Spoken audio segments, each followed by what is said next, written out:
Hi all, Rick again here with some Mass Effect lore, continuing on from the previous video where we discussed the duties of the Citadel Council and brief history concerning its formation. But what about the structure on which the Council is based? The great interspecies smelting pot of cultural and political plays and a theatre of commerce, the Citadel itself. This ancient, majestic space station sits as a crown amid the Serpent Nebula and has been the home to many governments before the Asari even found their way to it. Estimates originally placed it at around 50,000 years old, and being constructed from the same materials and design styles as the mass relays, it was assumed to also be of Prothean origin, originally their seat of power before they all mysteriously vanished.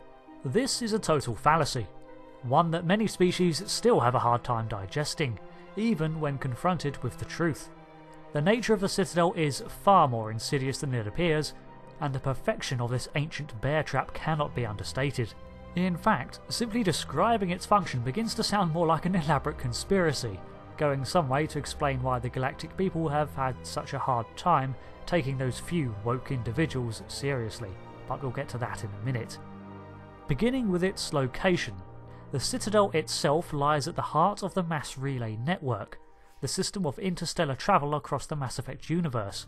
In a similar fashion to the proverb, all roads lead to Rome, all relays eventually lead to the Citadel.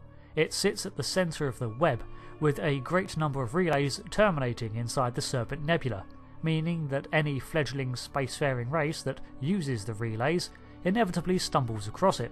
This is how the Asari first discovered it in 580 BCE, followed by the Solarian Union 60 years later. The station is 44.7 kilometres long, almost 28 miles, and arranged into three distinctive features.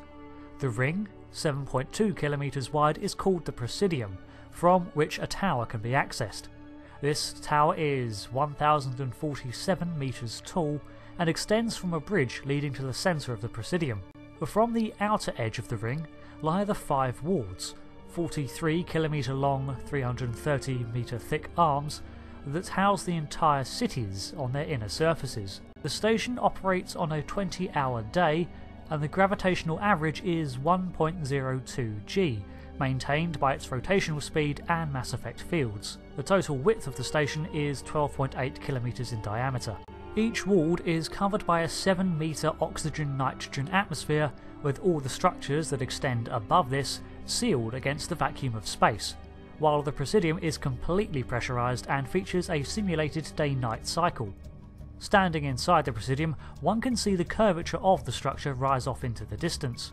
As mentioned, the outer shell of the Citadel is comprised of the same materials as the mass relays, making it nigh impervious to damage. This is used to the station's advantage if attacked, as it can contract the ward arms to form an immutable pillar, through which no known weapon can penetrate. The Serpent Nebula itself is actually a colourless nebula made up of reflective particles, given an ambient purple hue by the lights of the civilizations, providing a stunning backdrop for the residents of the station. However, the Citadel is located in a relatively calm area of the nebula. As the further out you go, the denser it gets, until flying a ship through it is like running into a sandblaster. The small particles of the nebula appear to be of a variety of elements, suggesting that it's artificial in nature. The current theory is that the waste produced by the Citadel is atomized and flushed into space, which led to the formation of the Serpent Nebula with time. This is further supported by the fact that the nebula hasn't begun to dissipate nor condense with time, so this adds another layer of defence, as it's near impossible, or at least inadvisable, to fly a ship through the cloud. If the coarse mists don't shred you, mess with your sensors or clog your ship up, then the electrical discharges will probably render you powerless or suffering from a mild case of the explosions. The only way safely in or out is through the mass relays that lie within the safe zones of the nebula, making for perfectly defensible choke points. The Citadel itself is managed by the Keepers, an insectoid race of possibly sentient drones. All interaction with the Keepers has failed, and any attempt to interfere with them has led them to self-terminate by dissolving. Eventually, the Council ruled to leave them alone and continue to let them maintain the station as only they have access to its inner workings and therefore an understanding of how the ancient structure works. Despite being biology, they are most likely a product of genetic technology and act in an automated fashion, repairing, rearranging and cleaning the Citadel, as if trying to keep it in its default state. The layout of the Citadel, its location in the relay network, and its defensive nature make it the perfect place to set up a central seat of power, despite it being based on technology that has still failed to be reverse engineered or understood completely. Its inner workings and the lower levels are in fact inaccessible through a combination of Keeper-only access and the impenetrable hull.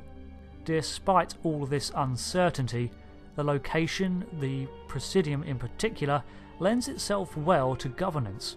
The tower acts as both station control as well as a grand amphitheatre, making it the obvious location for the Citadel Council to reside.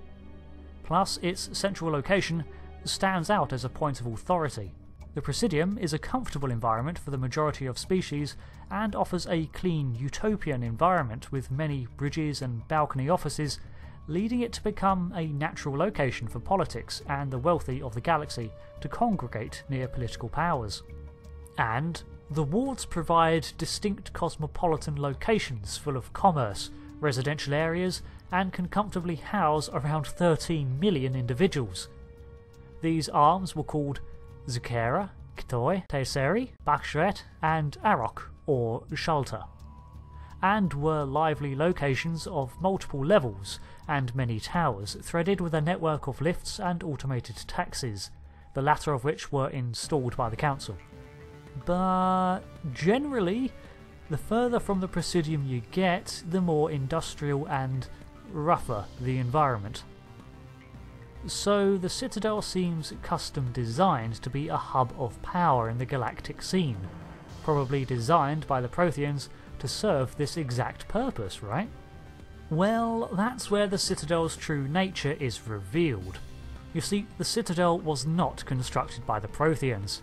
They stumbled onto it 50,000 years ago in the same way the Asari did, and in fact the same way as another species, the Unusanon, had before them. The Citadel and the mass relays connected to it were all developed by a power known as the Reapers, a galactic-scale threat that harvested all intelligent spacefaring life every 50,000 years or so. I won't get into the whole storyline here, as I'm sure it's a familiar one by now, but suffice to say, each harvested species resulted in the creation of a new Reaper. I feel confident in saying that their trap worked. A lot. When activated by the single Reaper left to monitor the galactic landscape, the Citadel would activate its own internal mass relay and port the entire Reaper armada from beyond the galactic edge, the dark space. Instantly, the Reapers would have access to the governing body of the known universe, their alluring bait of a perfectly functional throne from which to rule ended up dropping the sword and beheading the monarchy, the Empire, the Council, whatever ruling body it was. Even the fact that the Citadel Tower is exposed in the way it is, where the literal chambers of the ruling elite reside, becomes a liability as it stands open to attack from within. But that's just the start. This death trap gets even worse. The Citadel is Reaper tech, and with its inner workings a mystery, it was highly unlikely that its programming could be altered. The Protheans were the first to succeed here after who knows how many others failed, but I digress. Simply put, the Keepers under Reaper control could simply deactivate the mass relay network. Any military stationed at the Citadel is cut off from reinforcements, or even evacuation, as without mass relays, braving the tumultuous Serpent Nebula will result in destruction. Then every system then becomes isolated from the others, while the Reapers travel from one inhabited system to the next. This is why the lower levels of the Citadel are so well protected, for inside resides the guiding artificial intelligence, the catalyst which oversees Reaper operations. The Keepers passively resist all attempts to understand them, to reduce any possibility that a curious race would learn how they function, or how the station functions. It's this ignorance and acceptance of the Citadel's functions that allows for the Reapers to attain victory with minimal losses. The allure of the Citadel is a powerful one. After all, a good trap requires good bait. One more thing. All evidence of a previous race is carefully removed from the Citadel except for a few select traces to maintain the farce that it belonged to a race like the Protheans.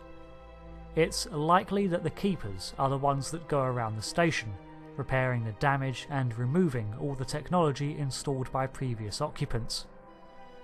But what happens to it all? All the uncollected bodies, the sky cars, the posters, the furniture. Well, remember I said that the Serpent Nebula was suspected to be artificial in origin and doesn't dissipate? Perhaps it's replenished every 50,000 years or so, with the atomised debris of previous civilizations. That must be an eerie time after the Reapers retreat back into dark space. The Keepers, cleansing the station, restoring everything to factory defaults, leaving it just as the Asari found it, ready for the next occupant to arrive and say, "Well, this place is perfect."